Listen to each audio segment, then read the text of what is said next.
Well, thank you, President Frank, for that very generous introduction. I'm wondering, could you read it one more time? That was great. Thank you. I really do appreciate it. You know, it is such an honor to be here with the faculty, with students, with the parents and other family members that are here to support you as graduates in one of the proudest traditions in our collegiate world, and that is this rite of commencement. So congratulations. But you know, as a Lobo, I'm a little disappointed. I thought my first appearance in this storied arena would actually be on the court in some of those baggy shorts, maybe with the goals actually down at the end of a very close Mountain West Conference game, the game hanging in the balance, me being fouled, being at the line, shooting a 1-and-1, and sending the Lobos to the NCAA tournament. It's a great image, isn't it? Well, in fact, I'm using this occasion of speaking to this gathering to remind Coach Neal that I have 4 years of basketball eligibility left. And I don't even need a scholarship. Lobo fans are desperately hoping that Coach Neal hears this message and calls me. I'll be sending him my cell phone number as soon as I get done. But I hope he pounces on this opportunity, and I'd like to see the Lobo basketball team back in the NCAAs. Go Lobos.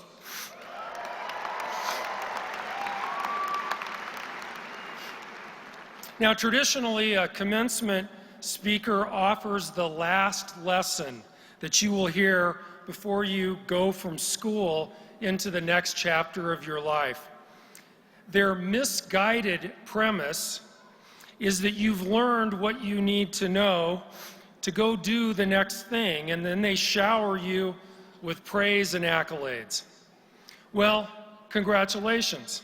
You've earned your degree from UNM, and soon you'll be walking up on this stage to actually accept it, just like I did, just like President Frank did, just like my 2 older brothers did.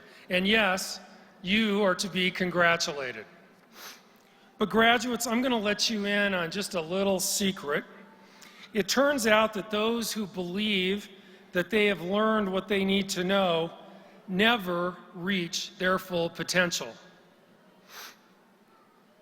In my experience, it is the individuals who harness what I call the power of ignorance that do their best.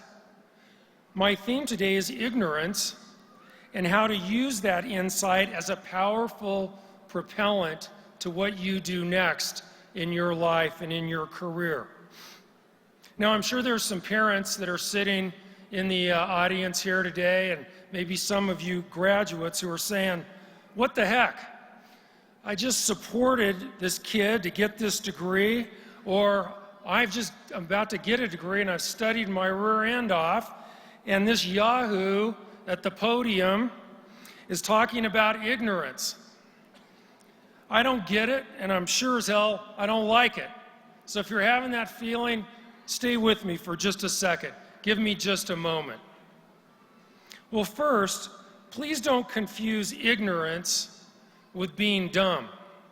It's not the same thing. Being dumb is the inability, or most usually the unwillingness, to accept that there are things you don't know. Said another way, being dumb is often the illusion of knowledge. Ignorance, on the other hand, is not laden with judgment. It is a realization that there are other things to know. It is okay. It is a good thing. I work in healthcare. I'm ignorant about how to perform a total knee replacement.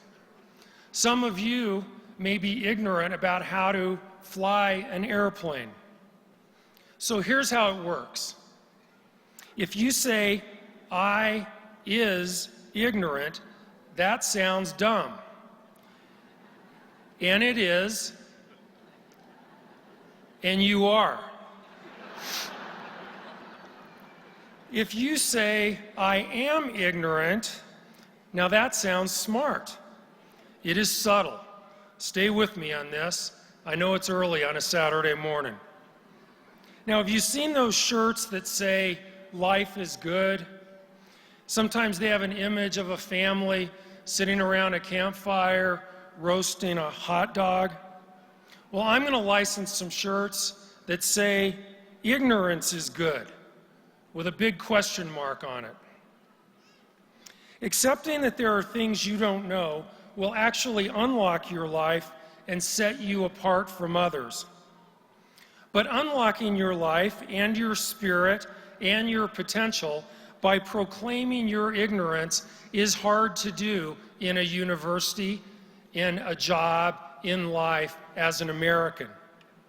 You probably didn't have too many opportunities during your years at UNM to shout out during one of your classes, I am ignorant. You might have received some strange looks from your classmates and certainly from the faculty if you had done so. So here is the paradox.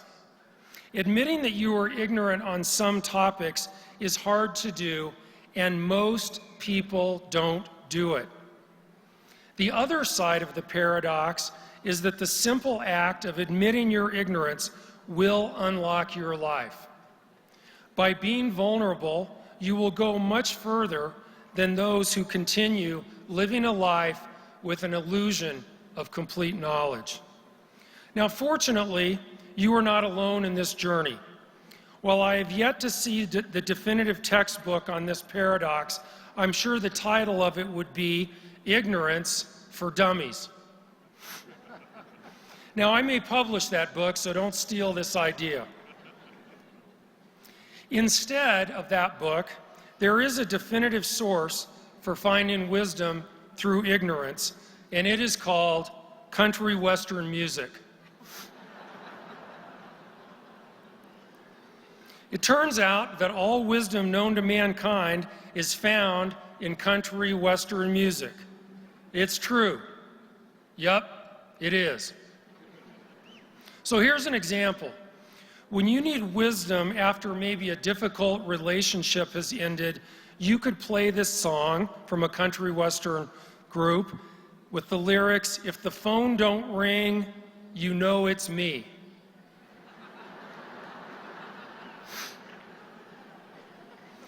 Or alternatively, you could play, it's so miserable without you, it's like having you here.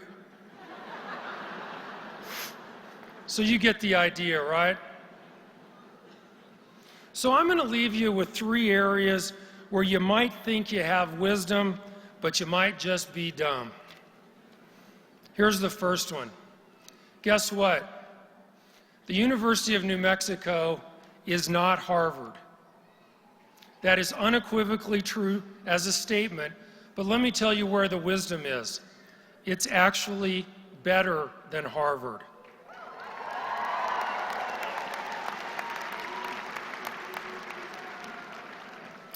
I have spent the last 3 years traveling around the country in this role with the American Hospital Association board, and I've been hanging out with some of these Ivy League types, and all I can say about them is big hat, no cattle. You see, the degree matters, but only so much. Your degree isn't on the top line of your diploma. It's in the middle of the diploma. It is your name. It is your name, and the core of your brand is you. Oscar Wilde said, hey, be yourself. Everyone else is taken. UNM only adds to that, and I'm living proof. So are my brothers. When I reflect on those Ivy League types, I reflect on another country western lyric that goes like this. Would Jesus wear a Rolex on his own TV show? The Ivy League types wear the Rolexes. Plus, you got to be tough to go to UNM. Where else do you study all night, eat a carne asada burrito and sweet roll at the Frontier, and then go ace your test? UNM graduates compete successfully with graduates from any other university in the United States or abroad. Don't be dumb on this topic. Accept it. It is true.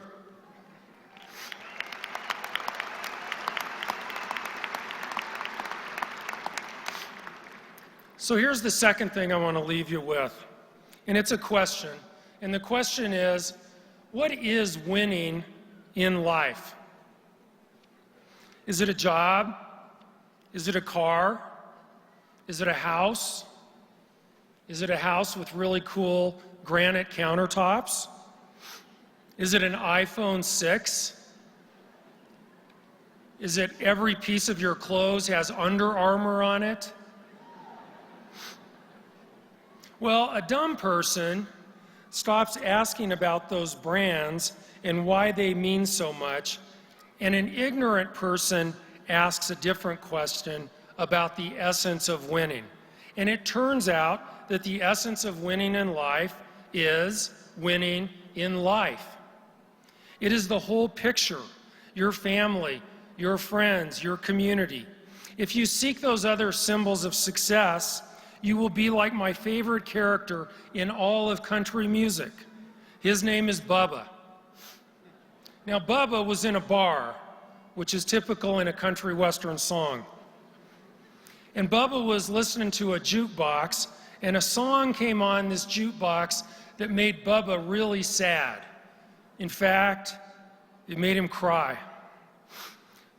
Not knowing how to deal with his emotions, Bubba is a guy after all, he ran out to his truck and he got a .45 and he went in and he shot the jukebox. It worked. It quit playing the song that made him sad. But you know, Bubba didn't quite get it. He also got arrested, by the way, in the song. But it isn't any one song. It's the whole album. It's life. It is the combination of all the songs, all the experiences, all the highs, all the lows. Winners know the difference between the latest symbol of success and will always trade it for what matters most, and that is winning at life. Now finally, you might be in that dumb category if you think that you have expressed enough gratitude. You know, none of us would be sitting here without a whole lot of other people who helped us. Sure, you got up, you ate those burritos and sweet rolls, you went to class, you took the test, you now are about to get your degree. I get it. But as I proclaimed ignorance about the purpose of commencement, I found a new insight. Turns out commencement isn't only about the graduate, it's about those who helped get you here. You can't say thanks enough. In fact, you could hum a few bars of one of my other favorite country music songs. And the lyrics are, if my nose was full of nickels, I'd blow it all on you.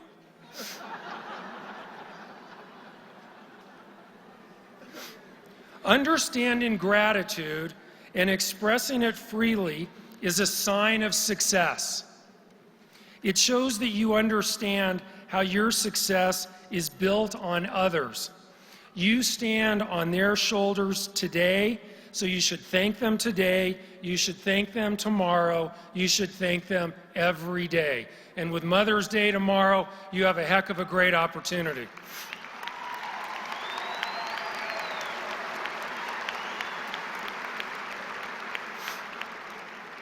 In the book Cowboy Ethics, What It Takes to Win at Life, James Owen offers a code of the West, and there are about 10 or 12 of these items.